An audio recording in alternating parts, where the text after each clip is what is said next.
बिस्मिल्लाहिर्रहमानिर्रहीम। शहनशीं पर तशरीफ फरमा, आपके हमारे सबके कायद, शेर हिंदुस्तान, नकीब मिल्लत, ऑल इंडिया मजलिस इत्तेहादुल मुस्लिमीन के सदर, मेंबर ऑफ पार्लियामेंट जनाब बैरिस्टर असदुद्दीन ओवैसी साहब, मजलिस इत्तेहादुल मुस्लिमीन के गुजरात के सदर जनाब साबिर काबुलीवाला साहब, हैदराबाद से आए हमारे एमएलए जनाब जाफर हुसैन महराज साहब, मालेगांव महाराष्ट्र से आए हमारे एमएलए जनाब मुफ्ती इस्माइल साहब, हैदराबाद से आए कॉरपोरेटर हमारे जनाब माजिद हुसैन साहब, तमाम हमारे मजलिस के जिम्मेदारान, यहाँ पर मौजूद मेरे दोस्त, मेरे बुजुर्ग, मेरे भाइयों और मेरी पर्दा नशी माँ बहने, अस्सलाम वालेकुम रहमतुल्लाहि व बरकातुहू। आ समंदर नो सैलाब, जो सरोवर समंदर छे અહીંયા, ઈ સૈલાબ જોઈને એક ચીજની તો ખાતરી થઈ ગઈ છે મને, હવે ગુજરાત બદલશે, હવે ગુજરાતમાં પણ મજલિસ ઇત્तेहादुल મુસ્લિમીનની પતંગ ઉડશે, એટલે ઓળાવીશો ને, એટલા દૂરથી આવ્યા છે તમારી પાસે, તમે ત્યાં તો સુબૂત આપશો ને, મુદ્દાઈ થશો ને। હા, આ સાંભળવા માટે આવ્યા છે અમે લોકો આજે અહીંયા। इतने बरसों से आप तमाम ने मुख्तलिफ सियासत पार्टियों को अपना वोट दिया,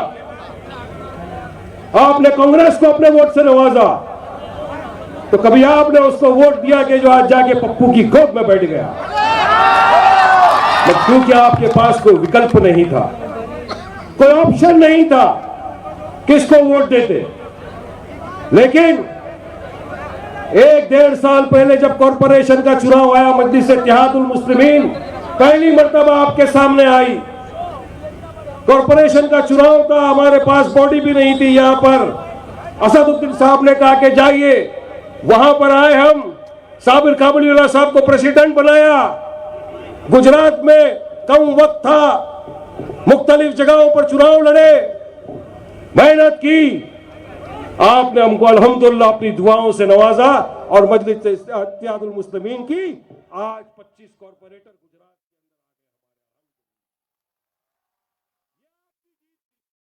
के एक कम वक्त में आपने हमको दुआओं से नवाजा, हमको वोटों से नवाजा।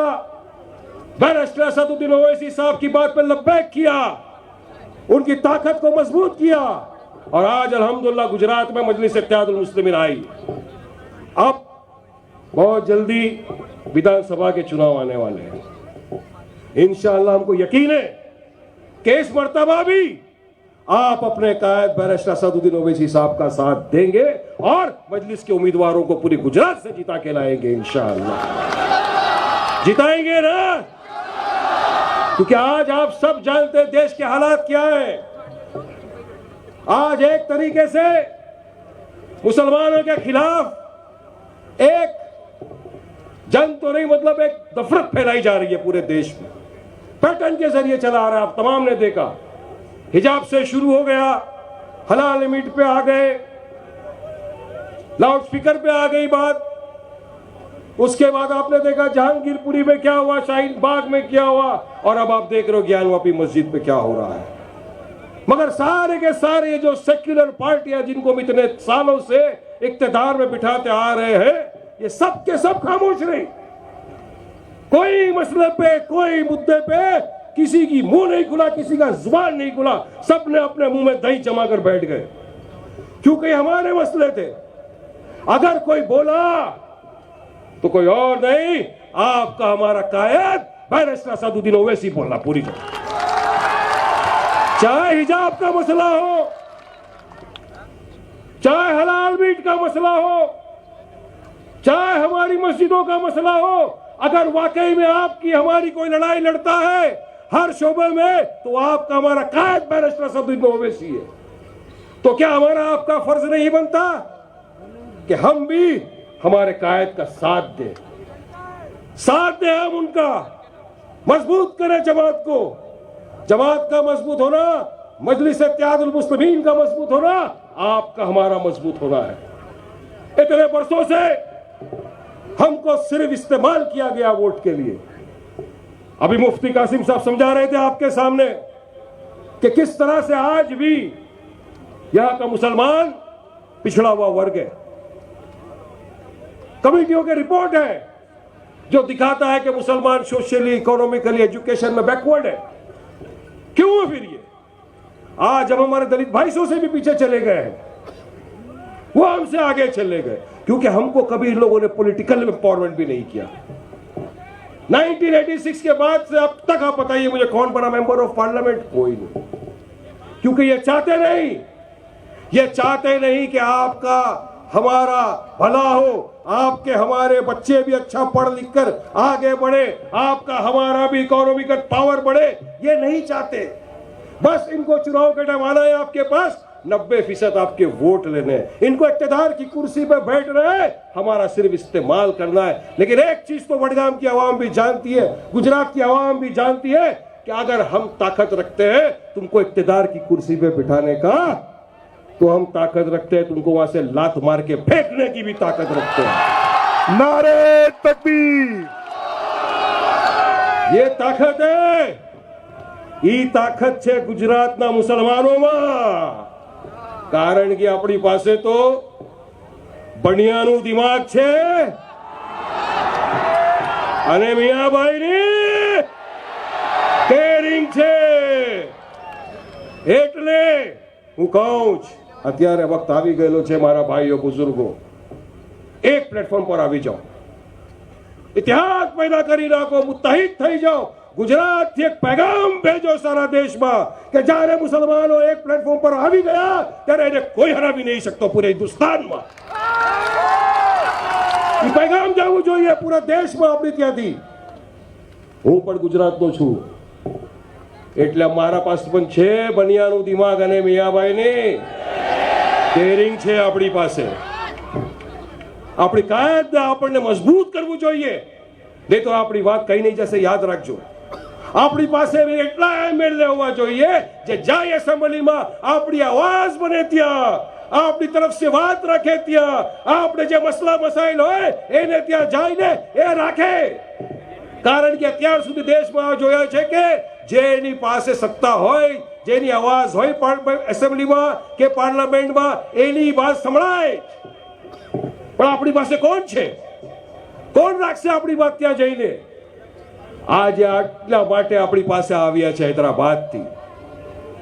3 ટર્મના એમપી છે અસદુદ્દીન ઓવૈસી સાહેબ, 3 ટર્મના એમએલએ છે। અલ્લાહ સુબ્હાનહુ વ તઆલા બધી ચીજ તું નવાજા છે એને।